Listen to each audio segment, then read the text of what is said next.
elections, the president of our club, and Paul Fellow. I would like to remind everyone, if you have a device with you today, to please make sure that you silence it or turn it off for the duration of our hour-long program.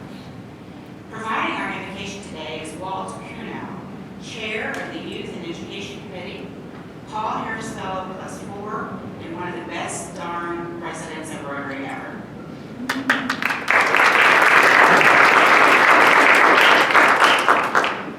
Thank you, President Glory. In 2011, Rotary and President Henry Heiser, for our 100th anniversary, Henry being one of the best darn presidents ever, began a journey that has evolved from providing college scholarships to our students at Iroquois and Western High School to every student in Jefferson County Public Schools being eligible not only for a scholarship, but also for a $1,000 per year stipend to stay in school.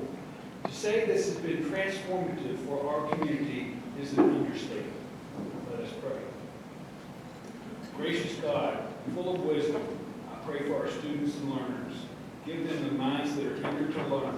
Give them courage to ask good questions, confidence to take risks, and the discipline to focus and study. I pray for quality friendships and safety in and out of our classrooms. I pray for the kids who struggle with anxiety and fear. May they feel your perfect love surround them and give them the courage to get through each day. I pray that the learning is engaging, valuable, and exciting. Give the students focus and direction as they prepare for what lies ahead. I pray for our teachers, educators, and administrators.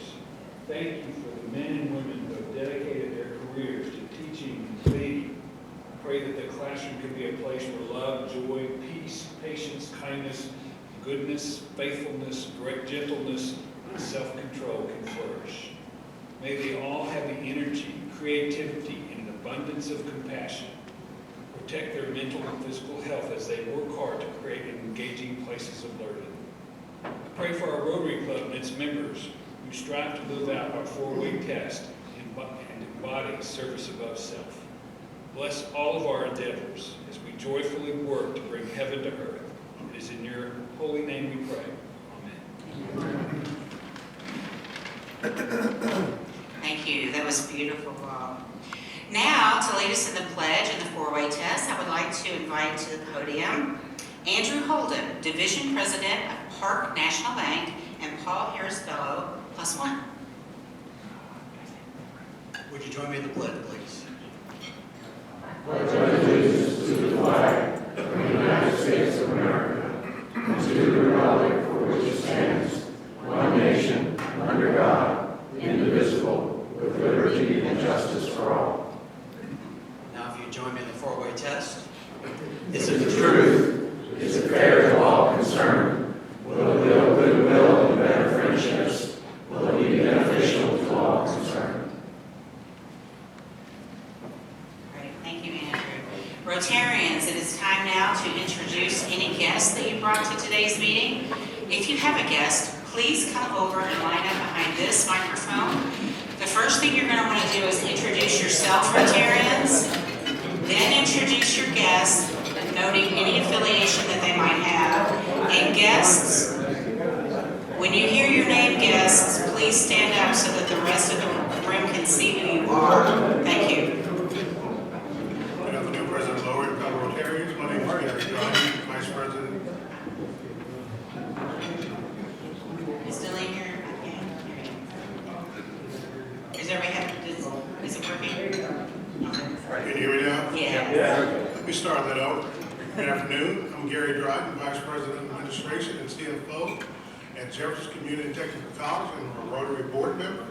My guest today is Mr. Don Sheen, who's Vice President of Advancement, Grants and Contracts at Jefferson Community Technical College, and Ms. Gina O'Brien, who's the Director of Advancement at Jefferson Community and Technical College. And they will be passing around collections plate every day. Well done. President Laurie, I'm Henry Heiser, and I have a special guest today, a remarkable citizen and leader of Louisville, Lynn Fisher. Would you stand, Lynn? She is CEO of Catalyst Learning and has a long history with JCTC. and is currently Vice Chair of the Foundation. Lynn Fisher. President Lauren, I'm Michelle Black-White, the Executive Director of the Brightside Foundation and on the Rotary Fund Board. And my guest today is my counterpart in the city, Lori Roberts, who is the Director of the city side of Brightside.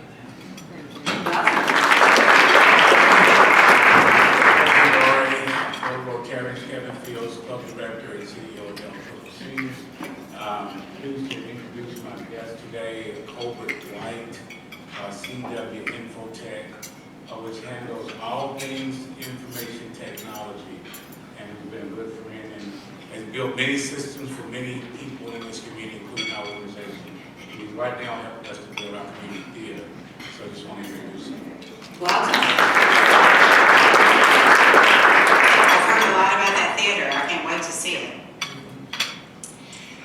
Guests, once you hear me ring the bell again, that means that our meeting is concluded. And before you make your way out of the Alumni Club, if you'll please come to this table over here for just a few minutes. It's the What is Rotary table, and you can tell because there's a placard standing up that says What is Rotary. You'll know you're in the right place. We'll have somebody there just give you a brief overview of our club and what Rotary means. So we'd appreciate it if you would do that on our behalf. Thank you. So now we're going to talk about our Rotarian that we have in the spotlight this week. We want to give congratulations to Rensha Allen. She was selected as the Umoja, which is a Swahili word for unity. She's the Umoja honoree at the NKU Dr. Martin Luther King Celebration Luncheon for her contributions to fostering unity on campus and in the community. So let's give her a round of applause. We all need more unity. We also want to remind you all that there is going to be a special celebration of life for one of our wonderful past presidents of Rotary, and that is Barry Barker's celebration of life will be at Whitehall Mansion this Saturday, January 25th, from 3:30 to 6 p.m. So if you're able to go and celebrate the life of Barry Barker this weekend, please do so. I'd like now to invite to the podium Amy Luttrell. Amy is the president and CEO of Goodwill Industries of Kentucky. She's the chair of the Rotary Foundation Committee. She's made a lot of investments in Rotary in addition to that, and we'd like to welcome her up for a special presentation. Thank you, President Lori. Hello, everybody. Hello. Thank you. So here in January, we're a little more than halfway through our Rotary year. It goes July to June. So let me tell you how we're doing with our giving to the Rotary Foundation, which, as most of you know, is Rotary International's philanthropic arm. So, you know, we're not just a freestanding civic club. We're part of the big Rotary worldwide group of clubs. And, you know, the more you learn about some of the things that are done through the foundation, there's just some great projects that we get to be a part of through our gifts that we could never do on our own. As many of you know, my personal priority is Polio Plus, and that's it's far from the only project that Rotary does internationally and domestically, but such a great project to really eradicate polio from the face of the earth. So that's just an example of something that we can do together, all of us, all the Rotary clubs, that we cannot do separately. Our club's goal for this year is $50,000. So here, halfway through, a little over halfway through, we are almost to $40,000. So that's pretty good. The bad news is it's only 44 members that have done that. So we need some more people to do that. You may know that our club asks every Rotarian to give at least $100 each year to the foundation and $100 to our local fund. So if you haven't done that yet, I ask you to consider doing that. If you're thinking, well, I'd rather give locally, okay, you can certainly, we ask you to give to the fund, but also part of your foundation gift comes back locally. After they invest it for 3 years at that national level, half of it's going to come back to the district, and our club has been a recipient of many district grants over the years. The best way to give is to set up an account with Rotary International. And I know probably, if somebody says that to me, I think I don't want another account. It really is easy, but if you don't want to do that, we will, if you want to do a check or some other way, we will make that happen. We have a wonderful executive director around here somewhere who will make it easy for you to give however you choose to do that. We do recognize people who've given at least $1,000 over time, so you don't have to do the whole 1,000 at once if you can't do that.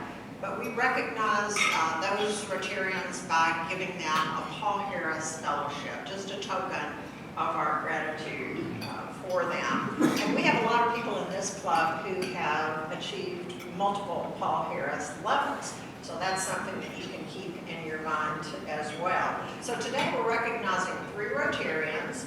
So I'd like to ask Barbara Sexton-Smith, Dave Burkholder, and Mike Norman if you would join me at the podium. Come on up and please give them a hand.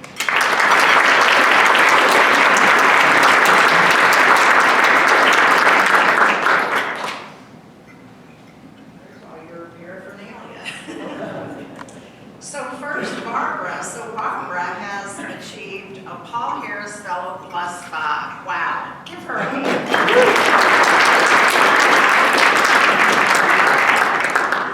Thank you so much, Barbara, for doing that. Let's see.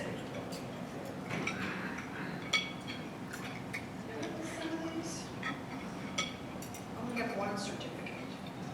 Oh, okay. I didn't know that. Okay. So you can get So you get a new pen, Barbara. Okay. And thank you so much. All right, generosity. We appreciate it so much. And Dave Burkholder has achieved a Paul Harris Fellow +3. So wonderful.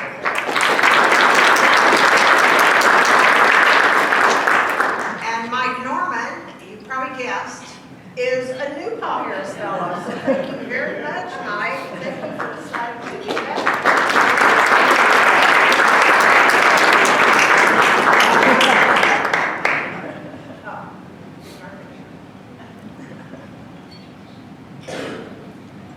All right. Thanks to all 3 of you again for your generosity. Thank you so much, Amy, and thank all of our Paul Harris Fellows. It's wonderful. Very generous support of the Rotary Foundation. Now, we'd like to invite to the podium Michelle Black-White, Executive Director of the Brightside Foundation and Rotary Fund Board Director, to share about a service project.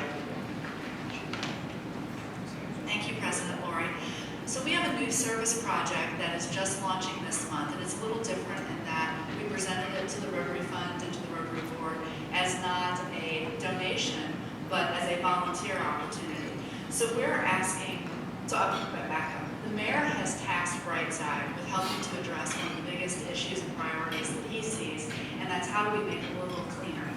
And so Brightside has asked Rotary to partner in helping with our community-wide cleanup day. So what we're asking is for at least 25 Rotarians to sign up to be cleanup team leads so that you organize a cleanup event on our cleanup day on April 19th, where you get your co-workers, employees, friends, family to pick up litter in the area. Brightside will supply all of the cleanup materials as far as bags and gloves. After the cleanup, we'll work with the Green Collaborative to come pick up all the litter, and we get to help the mayor solve the problem and show pride for our community. And we'll be able to show the Rotarians out in the community and really show them the good work we can do to help address that issue. Lori Roberts is here with me today, so after the meeting, if anybody has any questions about signing up, information, there's also on every table a form with information and a QR code that you can sign up. So we hope that you'll participate and look forward to having a really successful cleanup. Thank you.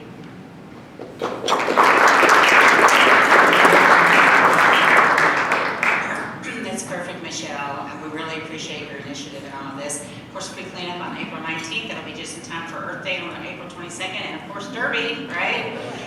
So that's fantastic. So I know that Deline has said something to the mayor's group. He's doing the State of the City address next week.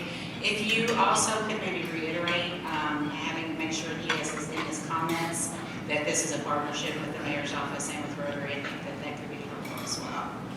It's just such a new thing, you know, I want to make sure that we talk about it. All right. Now I would like to invite to the podium Gary Dryden, Vice President of Administration and Chief Financial Officer for Jefferson Community and Technical College, Club Director, to introduce today's speaker.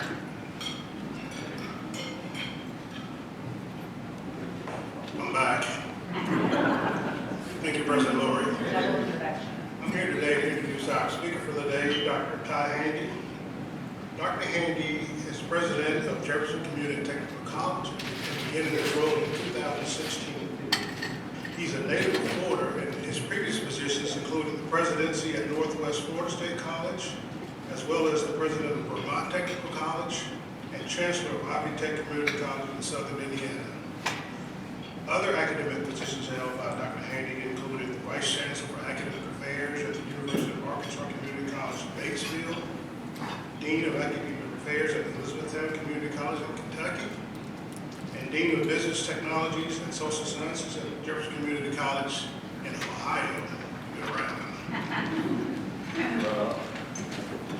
Dr. Handy also served on the boards of Evolve 502, Metro United Way, Greater Louisville Inc., Global Downtown Partnership, Kearney South, and the LUMED Partnership. He earned his doctorate degree in higher administration from the University of Memphis, an MBA in accounting and finance from Drexel University, and a bachelor's degree in finance from Western Kentucky University. Ty and his wife Kim are proud parents of 2 sons, John and Bo. And in his spare time, he enjoys woodworking, reading, biking, and weightlifting. If I'm not mistaken, you're the national champion in your age group for weightlifting. Maybe he can correct me. But to borrow a phrase from Rotary, please help me welcome the best darn president ever, Dr. Ty Handy.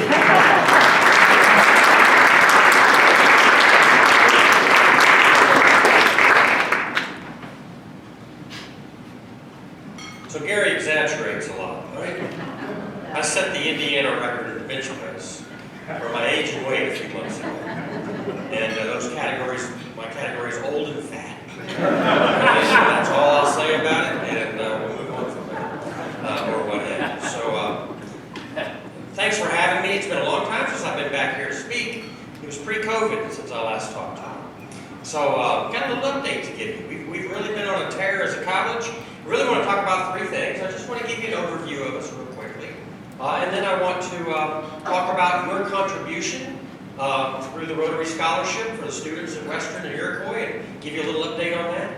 And then talk about our very, the most exciting thing we've done in a long time, which is our Jefferson Rising effort and the renovation of our downtown campus, just to give you an idea of what we're doing. So I'm going to make sure I can use this. Hey, I can. It works. So our mission as a community college, like most community colleges, is to serve all students who want to access higher education. Most people tend to think of us as a college that really provide access to technical programs, and we do. But over half of our students, 54% of our students, I think it is, actually come to us wanting to earn a bachelor's degree. They intend to earn either a degree with us or get some coursework out of the way and transfer to a 4-year school.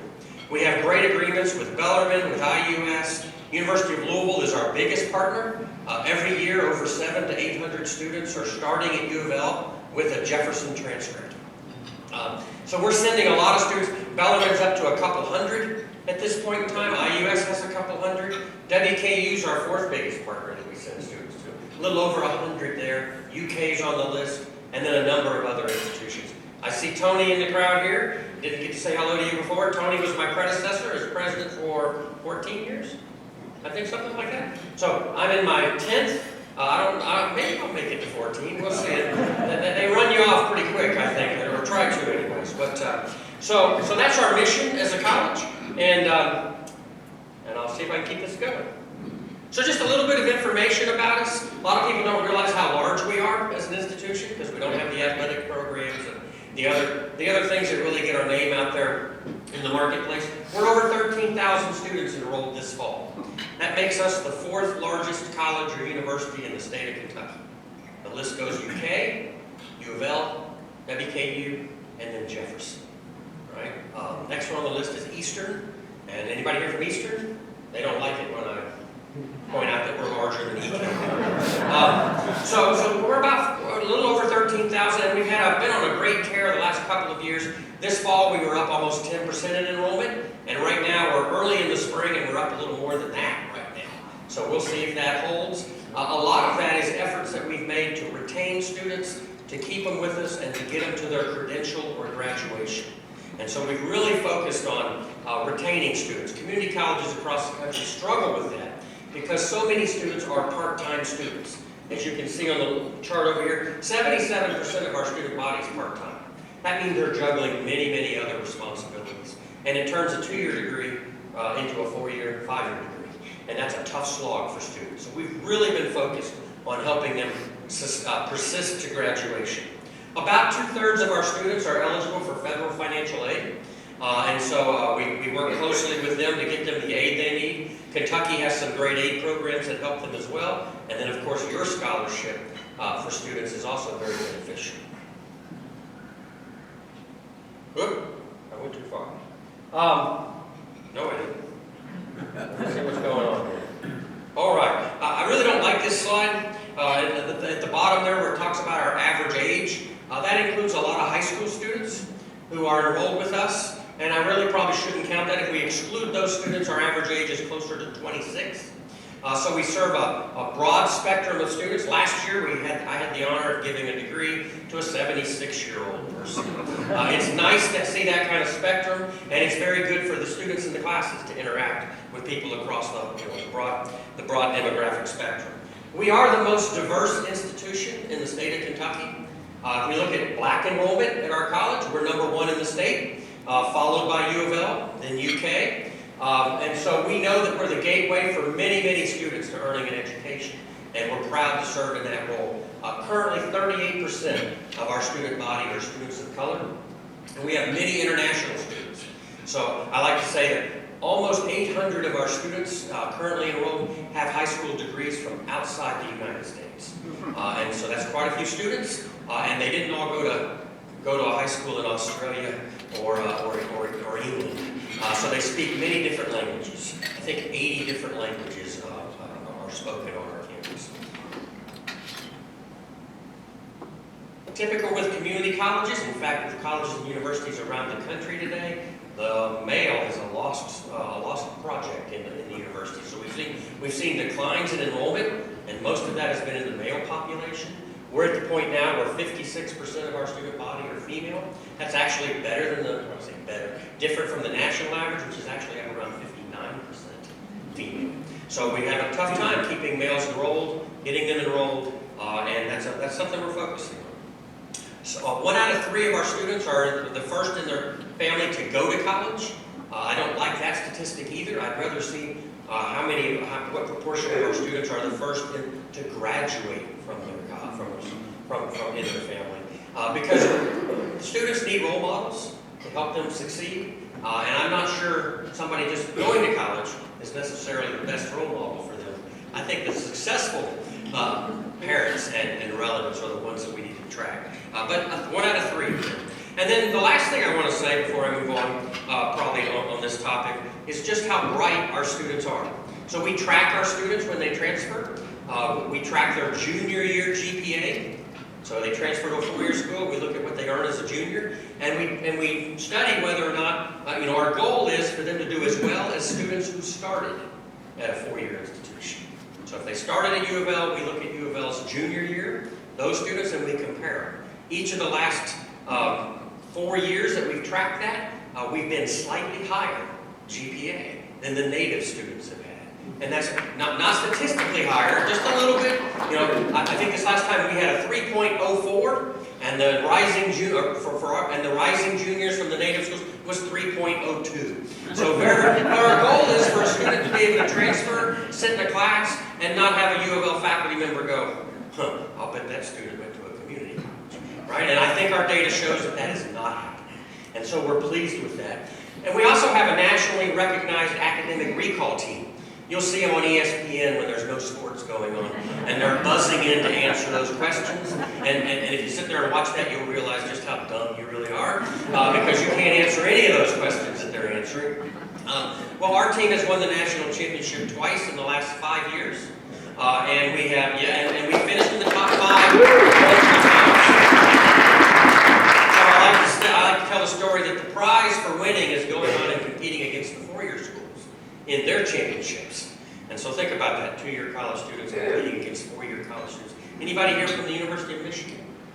Raise your hand. No. We beat the Michigan A team a few years ago in the national championship.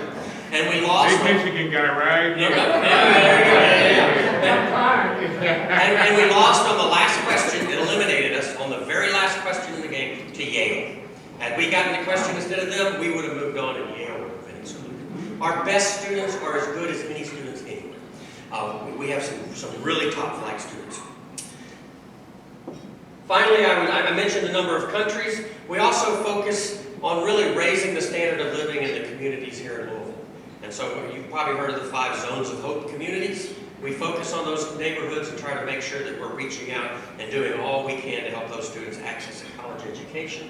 And currently we have almost 1,200 students of our 13,000 students coming from those neighborhoods. So we make it a point to serve all of our communities. So with that, let me move into a little bit about the success that we've had. So this graph shows what's happened to our graduation rate over the last decade. And so 10 years ago, our graduation rate for students was about 10 percentage points below the national average. So we weren't doing as well as we should be doing. Over the last 10 years, we've almost quadrupled, we've over tripled our graduation rate of our students to the point where we're now above the national average.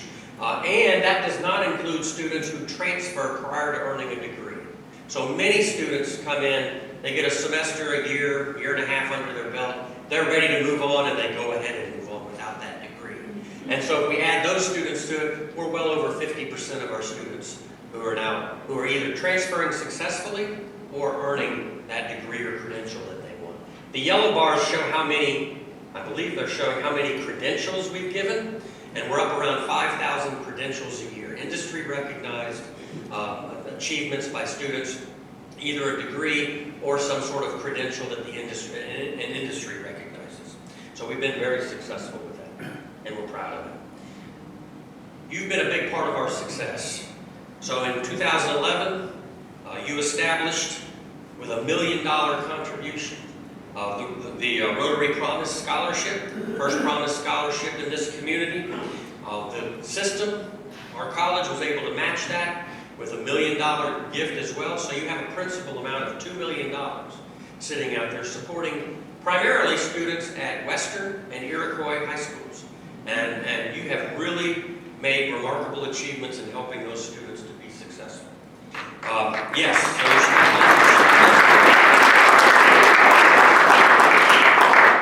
We've awarded almost $300,000 to date in support of students in those institutions and the programs related to those institutions.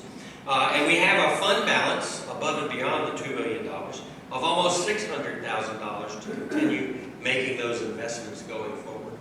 You were correct in your early years of being conservative in terms of investing, in terms of spending money. You certainly didn't want to spend more than you have.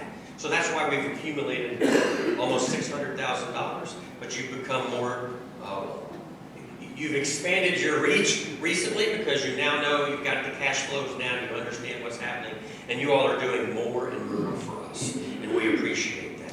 Some of the folks, there were many involved, and many of you probably gave contributions to that gift, but let me point out a few names of people who just over the years have really made a difference for us.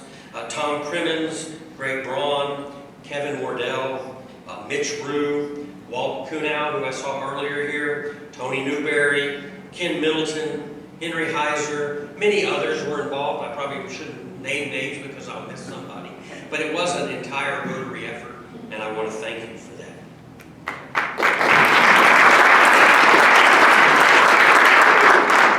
In recent years, you've expanded to some programmatic support.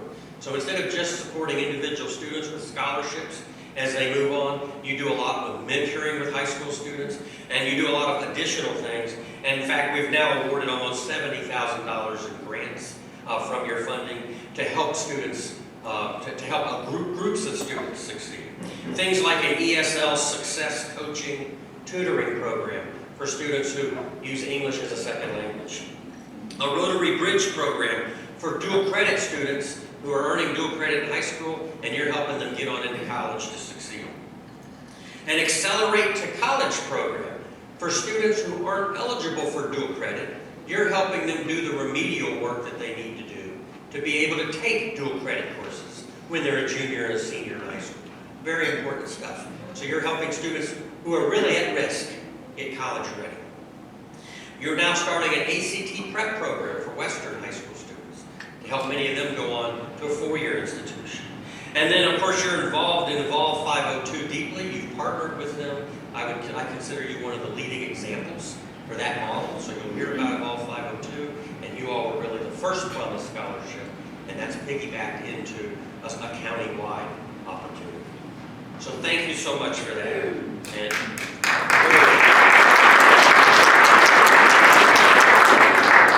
well, when you are as successful as we've been over the last decade, you start to be able to achieve some dreams that have been out there for a long time. And I'd say for the last 30 years at least, there's been a dream to kind of transform the downtown campus. We were landlocked, and we were forced basically to put a parking lot right in the center of the campus. And it really hasn't, we've struggled with that because it doesn't feel like a true college campus for our students. And we know that we want students to have a pride in the place where they go. And we know that the next big step for improving student success is to create that place of pride for them. We've got our people lined up right. We've got our students succeeding like never before. We've got community support like we've never had before. Now we need to build that campus that helps students say, I want to be here. Look there, there's my college. And that's what we're trying to do. We're calling the program the Jefferson Rising Program. And officially, we're spending $90 million over the next 3 or 4 years in construction activities. I say officially because I've learned a lesson in inflation over the last couple of years, and it's really going to be over $100 million by the time we're finished. Right? There's that parking lot, probably the ugliest single parking lot in all of downtown Louisville. Corner of 1st and Broadway, people getting off the interstate at I-65, turn to come to downtown Louisville, and they're met with that vision right there. And that's actually kind of a nice looking day. And that's the center of our campus. That's the center of our campus. What are we doing? If you drive by there now, it doesn't look anything like that. It's under construction to create this. Right? 2 new buildings and the largest green space in downtown Louisville, not known as Waterfront Park. Right? Yeah. So to orient you, at the far right, that's Broadway. At the top, that's 1st Street. The interstate's above it a little higher. And then at the bottom is 2nd Street. McDonald's is located where that Jefferson name is at the bottom. So the two buildings that are under construction right now, we knew that to get rid of that parking lot, we had to build up. And the state doesn't fund operations of parking structures for community colleges. So we're building that out of Hyde. The college has committed $27 million to building a 4-level parking garage that will park more cars than were in that lot to begin with, freeing up the rest of the space for development. So that had to fall into place first. The college has a lot of skin in the game in this project. At the top, you'll see a architecturally interesting building. That's our new science building. Our science labs were over 40 years old, in bad need of repair. In fact, when I first got here and walked through, one of my first thoughts was if a fire marshal came through here, I'm not sure we're going to be able to teach science for much longer. Some of the labs were looking pretty rough. And so we're able to build a brand new science facility, another $27 million structure. And then finally, in the center there, 1 soccer field wide and 2 soccer fields long will be that green space. And we're trying not to go for a college quad field, we're trying to go for a park field. Heavily treed, with lots of activities in the interior for students. Remember, we have over 1,000 students from outside the United States coming to us. Many of those students come, they get dropped off in the morning by a family member. They're there all day long with nothing to do other than study study and succeed, hopefully, but hang out in our library and stuff. This is going to give them a nice area to do things outside as well.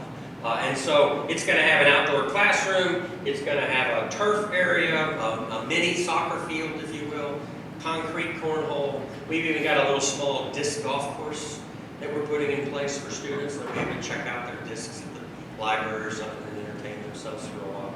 We want this to be a heavily used space for students and community. So that's phase one, and we're deeply involved in that now. All of that is under construction at this point. Phase two is against the interstate. We have a 12-story building that's outdated, and we're going to take that building down, and we already have the funding approval to do that. And we're currently in the design phase for building a math building. So between the math building and the science building, we're focused on STEM disciplines in this transition. And it's going to be a new building, another, at this point it's planned to be a $40 million building, across First Street. A highlight of that architecturally is going to be a skywalk that goes between this new science building, across First Street to the new math building. And it's going to create sort of ownership for us in that quadrant.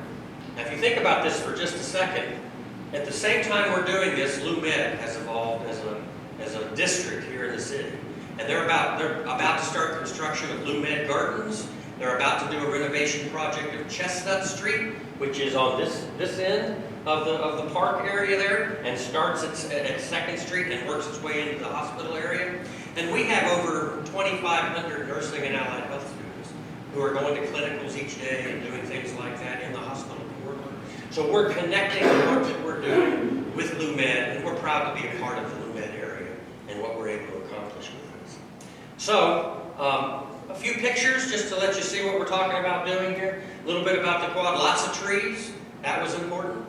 We've had a number of key gifts that have been made to the college so far. One of those from an interested person who really wanted to make sure we made this a park-like setting with lots of trees and foliage and things of that sort, and we're doing that. That's important. A second of the gifts we have that I'm not able to announce yet, but we're about to have a naming ceremony in early March for naming the science building.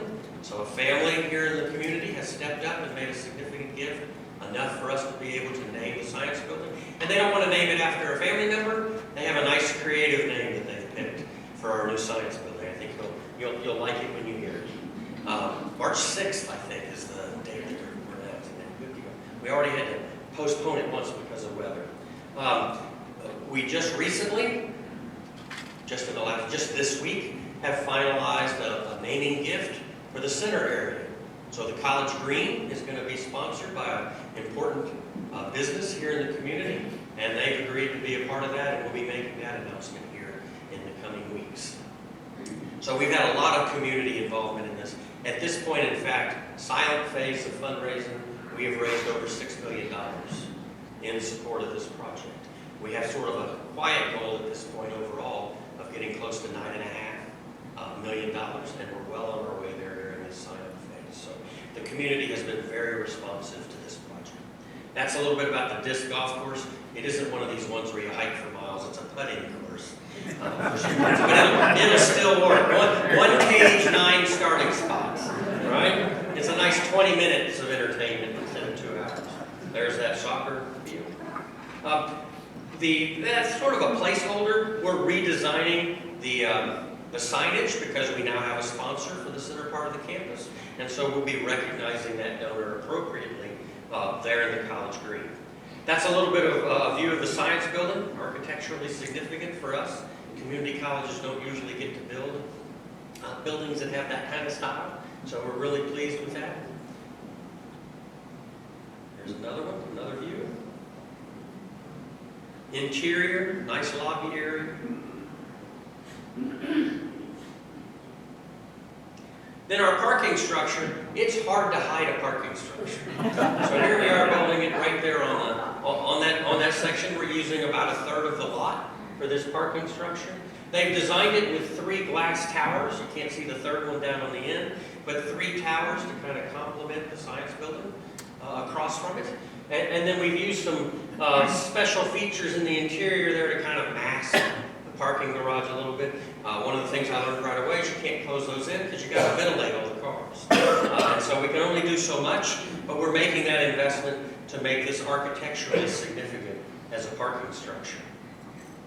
And then on the Broadway end, and so Broadway is running left to right or top to bottom here along this. On the Broadway end, we're going to have a video display board, LED display board.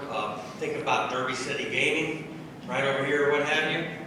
20 by 20 probably size. And it's going to face the interstate so that everybody getting off of I-65 coming down Broadway can be welcome to downtown Louisville, welcome to significant events, and the college can do a little bit of marketing on it as well. So we're pleased with that. And then at the bottom, you'll notice in the parking structure there, that glassed in area, we have 8,000, or is it 9,000? 8,000 square feet of retail space. So we're in the process of lining up some community retail operations to come in there. And it looks like we have a couple already who they haven't signed the lease, but we're ready to sign with them. And so we'll be able to run some activities, food services, and things like that in that space. And it will be open to the community as well. So you can come visit the park and grab a sandwich or something there while you're there. That's going to be it in terms of the actual project that we're doing. But I do want to thank those folks who came before me, Tony and others especially, because this has been a dream of the college for a long time. And Kentucky has not funded its community colleges exceptionally well. And so we knew we had to save a lot of this money ourselves. We knew we had to have community support. And truthfully, when the state came in and saw what we were doing, they quickly pulled together the resources to help us pull this off. So at the end of the project, there'll be over $100 million invested. Probably $35 million of it will come from college direct investment.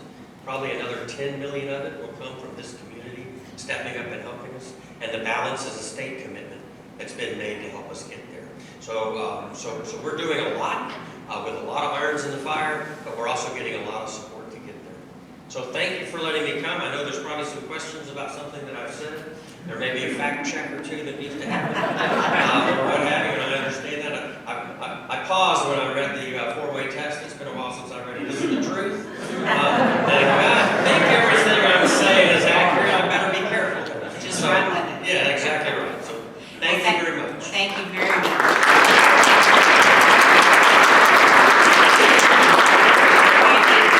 Right where you are, we're going to invite Rotarians up to this microphone. If you have any questions, please abide by the rules on the screen.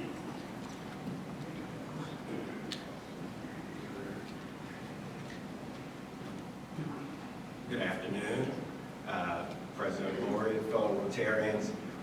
First, I want to say that thank you for the great work there. My son, my youngest son, was a late bloomer and actually was a B&C student in high school. Went to JCTC, graduated with a 4.0, and is actually now about to graduate from the University of Missouri with honors.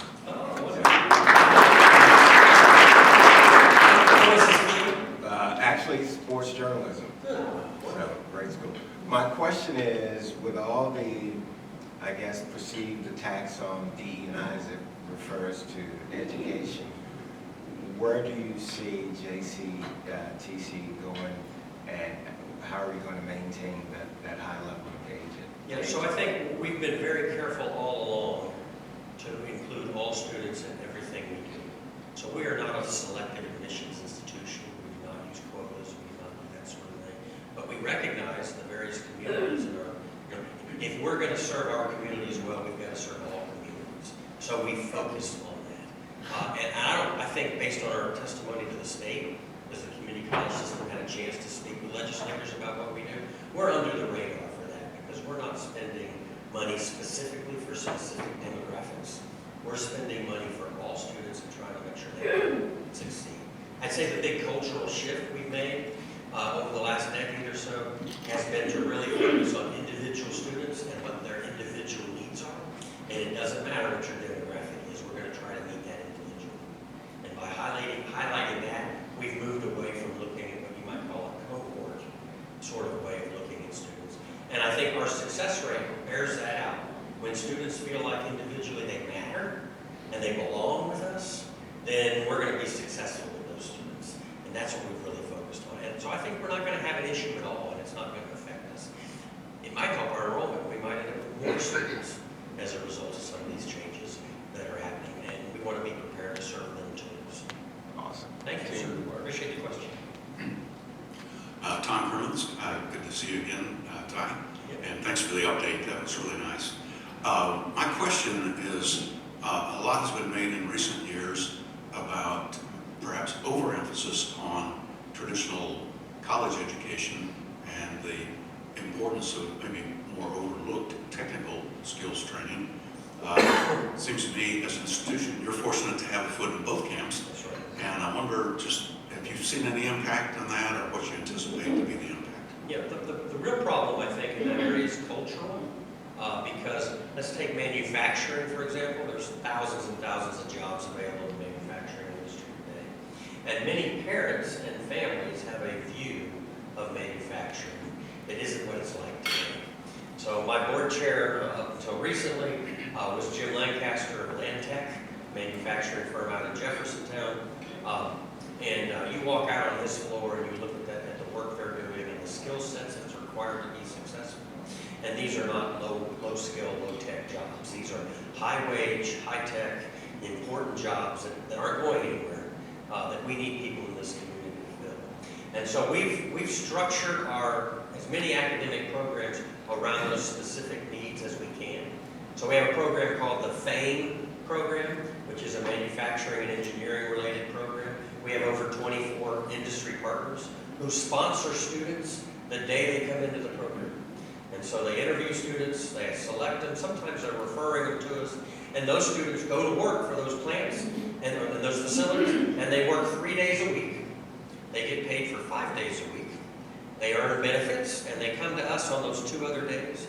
And within 2 years, they have the technical credentials they need to really move into important roles in those manufacturing firms. We're doing that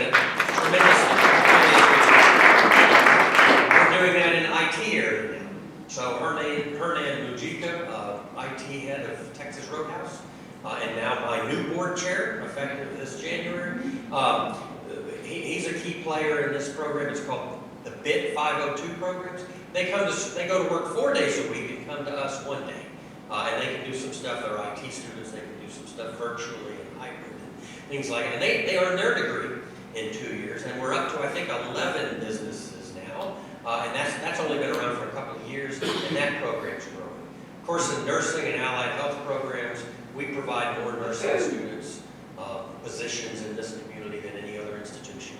And our success rate is very, very high. Over 90% of our students pass their exams on the first try in our national awards. And so we're working closely with our hospitals and healthcare providers for those positions as well. The problem is, again, families don't necessarily see those technical degrees in the same light as they see a traditional bachelor's degree in a liberal arts area or something of that sort. And the reality is the pay for those jobs is oftentimes better. And I'll give one quick story of somebody. She's not here, so I can pick on her a little bit. My chief academic officer has a daughter. She's 19 now. She had a 31 on her ACT, no, 32, I think, on her ACT. She could go to any school she wanted to go to.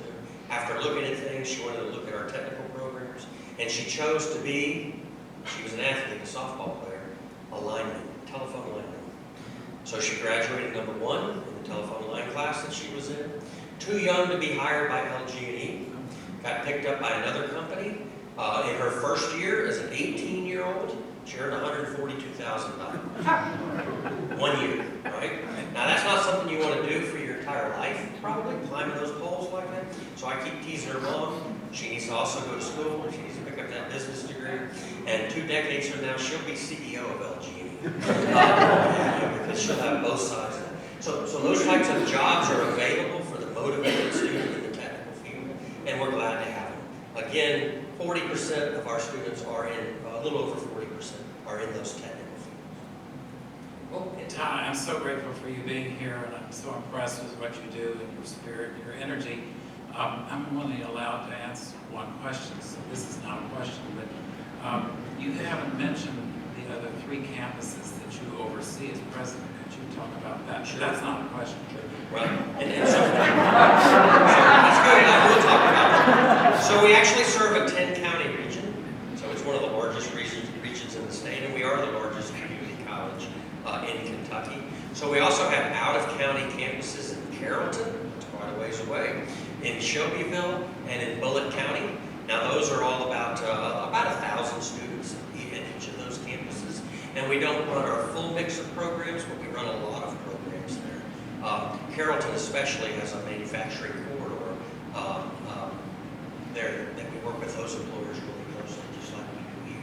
And then in Jefferson County, we have 3 campuses. So we have the downtown campus that I'm referencing, but we also have what was the vocational college at 8th and Chestnut, 2 significant buildings there. We're running our automotive programs and a lot of our apprenticeship programs and other programs out of that campus. And then finally, the Southwest campus out on Stone Street near Valley High School. That's about 1,400, 1,500 students that we have there. And we actually have in place a campus master plan to spend about $7 or $8 million refreshing that campus as well. So thank you, Henry. There are 6 total campuses. 6? Yes. Thank you. So this week has been traumatic for a lot of people with the presidential, what do you call those things? Consent decree? Inauguration. That too. So the word deportation. Sure. And your significant population of English as a second language, could you talk about how that may affect you? So I don't, it's too early to tell how that's going to really affect us. I will say this, our international students' college GPA is higher than our domestic students' college GPA. Right? The #1 demographic in our institution in terms of GPA and performance is Cuban students. #1, right?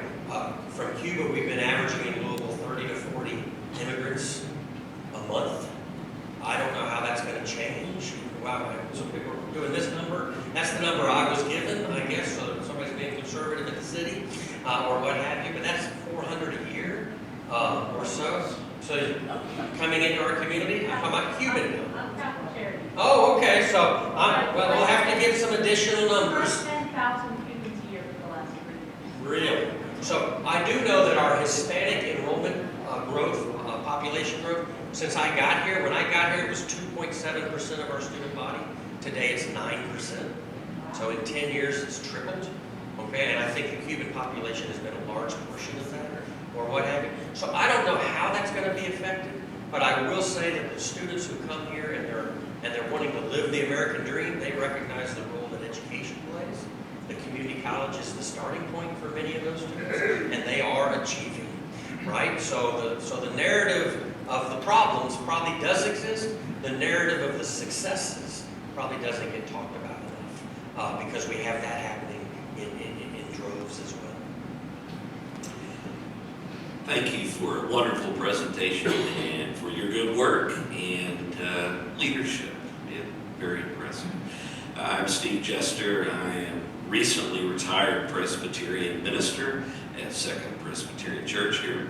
And I have an embarrassing question because I've lived here 16 years. I've never been in that amazing Gothic building. And that is the administration. No, we teach our humanities classes. Humanities, okay. I've never been in there, but I would love to. And I wonder how many people know that that was the Presbyterian Seminary for many years. And it started at Second Pres in the basement when it was at Second Broadway. My question would be, what's the future of that building? Have there been improvements or changes made? Where's that in the whole process? So we've invested several $1 million over the years in renovating the wings of that building, which have a lot of classrooms and space in them. And we use those intensely for our humanities, English, and other courses. Our ESL program comes out of that building. The challenge for that building is the center part. It's 6,000 square feet. It was where the administration was for the Presbyterian Seminary. And it's not handicap accessible. And when it got acquired, there were lots of beautiful oil paintings. We murals and things of that sort that got painted over. And so in order to revive that building, here's the estimate, stay seated. As I tell you this, it's over $2,000 a square foot to be able to renovate and bring that space back.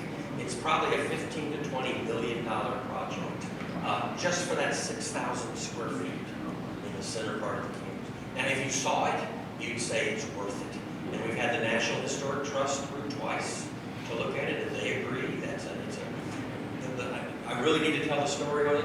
I'll be really quick. But in 1902, it took the Presbyterian Church 30 years after the Civil War to come back together and agree to merge back into a national church entity.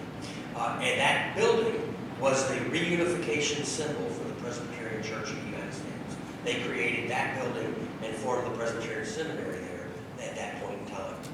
And it served them for many, many years up until the mid-60s when they had outgrown it and they moved to where they are today. And they were nice enough to give it to the college. I think we paid $1 for it or something of that sort. And we've done our best to maintain it along the way. When we're talking about an investment like that for a small space, it's going to take many, many people helping us lift that up to raise it, and probably in the national fundraising stage as well. But if you're a retired Presbyterian minister, that means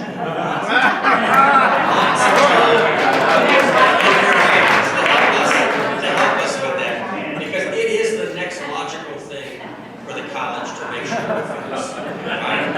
And it really is. It's begging to be fixed. And I can get you in there to see it. We had a couple of grants to remove some areas to see what they look like, and they are stunning.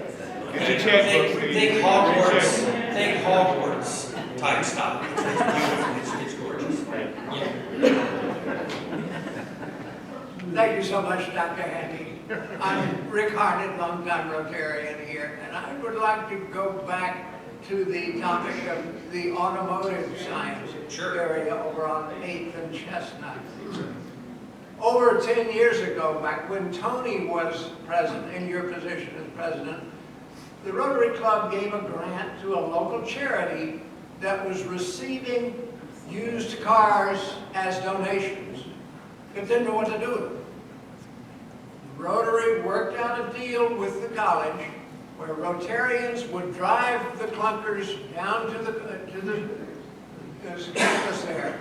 The automotive professor and students would diagnose what was exactly wrong, what was needed. Rotary then bought the replacement parts. The students put them in, and the charity could then give those cars to needy people. So they're available. What's the future and outlook of the automotive? So the program has been growing significantly. We have several branches in the program. We now run a Mercedes-Benz technician program. We run a Toyota specific program. And then for our general students, we use a Chrysler curriculum that I think serves Ford and others as well. The challenge there from a liability standpoint is when you bring a vehicle in to a setting like that and you turn students loose on it and things of that sort, it's tough nowadays to release that vehicle back out onto the road. Because if something were to be wrong or happen, we may face some real liability issues. So usually what happens today are dealers and others are helping us acquire the equipment that we need. Plus, many of those are bunkers, and we need to train those students on new model machinery. So if you look at the Mercedes section, Mercedes lab that we have, there's a AMG $150,000 vehicle sitting in there that I would love to take home on the weekend. But I'm not able to. It cannot leave the property because it's actually owned by Mercedes-Benz and it's used for their training. So the training is very high-end today and it's very modern of the vehicles. We're moving into an electrical format, just like everybody else is trying to do as well, working towards an NSF grant right now to support electrical vehicles. So we can't do as much of that as we used to because of the liability issues that have come about. So yeah, I can't get my oil changed now. I'm sorry. I don't even ask you. I know the answer. Dr. Handy, Amy Luttrell from Goodwill, and we certainly appreciate the partnership that we've had with you all for several years. Graduation rate. I know that's an area that community colleges have all really struggled with for the reasons that you mentioned. how have you managed to increase yours as much as you have over the last few years? And I'm betting it's probably better than the national average. So yeah, I think all graduation rates have risen because there's been a real emphasis, a point of focus at colleges to raise those, universities as well. So we've all become we know the worst situation for a student is to take on significant debt and then not finish your degree. That puts you in a hole for the rest of your life. And so it's important that as students are working their way through this pipeline, that they get to degrees. So that motivates us. And then what we really have done is, it's not something I've done. Faculty and staff take a very individualistic approach towards working with these students. And we're very focused on mentoring them, on coaching them. We now have not just advisors, but we have in many programs like that FAME program, a coach. If you look at the model for high school or for college intercollegiate sports, most of those athletes are earning their degrees. And they're doing it because of the intensity of attention that they get, not just on their playing day, on the playing field, but also in the classroom. So we're learning that we have to mimic that with a lot more intentional folks, setting expectations. If a student knows there's something expected of them, they will meet that expectation. So we're working hard for that. We're spending a lot more money on what I would call wraparound support for students, trying to break down their barrier. We have a relationship with Spalding University where they send their doctoral students in psychology onto our campus to help our students with mental health issues. The stress our students face, 36% of our students say that stress is such a significant factor in their lives, mental stress, that it's affecting their academic performance. 1 out of 3 students are saying that. Well, we provide free services and counseling and support for those students who want it. And Spalding is our partner in doing it. Those are programs that really help it's not just the academic challenges that gets in these students' ways, it's all the other life challenges. So we've created a multicultural center. We use that as a hub for a food pantry, for all sorts of different things that we're doing, housing support. The story I'll tell is of a student who came to us in their last semester. They were a full-time student from a Middle East country, and they said, I need some help. I have a 4.0 with you all. It's my last semester. The classes are too tough. I'm not going to keep my 4.0. I'm going to be an engineering student at speed school next year, and I want to keep my 4.0. And I've been living out of the back of my car for the last 18 months. I need to find a place to stay. And we were able to find him a place right away. In fact, it came with a job. And he went on to speed school and graduated in engineering, and I don't know if he kept his 4.0 or not. But he did with us. And so we have those individual problems, and we just have to find what their need is. And that's the other thing we've done in our food pantry. We hired a licensed social worker. And that person's job, when somebody comes in for food, their problems are deeper than just eating that food. They have other challenges in life. And so that person's job is to meet with each of those students and to talk with them and find out what other resources they need and connect them to those resources too, because we want to keep them in school. Because the last thing we want them to do is borrow a single dollar and then not graduate. So the last thing I'll say on that is, over the last 2 years, 80% of the students who've graduated from Jefferson graduated with 0 debt. 80%.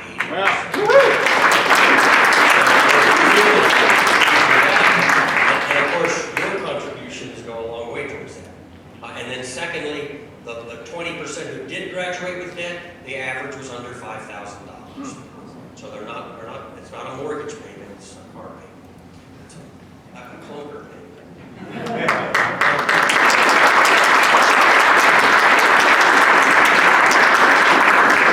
Thank you, Dr. Andy, and for bringing your team with you to be with us here today, and for everything that you and everybody affiliated with JCTC has done to invest in both the people and the broader community that are able to take advantage of the programs you have. We follow that quite a bit. I have quite a bit of clients of my own at New Directions who are kind of on that early end of education, trying to improve the lives of themselves and their families going up the economic ladder. And because of that, through the years, I've taken several different tours, and it is really cool to see. So if you all are interested in any of the work that they do, I would encourage you to go check it out. A lot of the things they do are free. People don't know that, and you may have people in your families or in your lives or just people that you come across at work who could take advantage of some of the life-changing things that go on at JCTC. So thank you again. I want to remind everybody that next week we have the mayor's state of the city. It is a proud tradition of Rotary that the mayor does the state of the city with Rotary. It's going to be at the Center for the Arts, and the registration is closed now, so no new people can sign up. But I want to remind everybody, if you are going, that lunch starts at 11. It's from 11 to 11:45. So it is different than it is here. And if you get there like the normal time and you know, it's going to be closed up and you will not get any food, because at 11:45, we'll be moving into the Baumhart Theater to listen to the mayor and obviously to have our Rotary meeting in conjunction with that. 2 weeks from today, we'll be back here to hear from Jack Cannon. He's with Kroger, and that should be a very promising educational experience as well. I'm a big Kroger girl. And I want to remind all the guests today, if you will please make your way for just a few minutes to hear about what is Rotary at the What is Rotary table. Thank you. We are adjourned. Have a great rest of your week.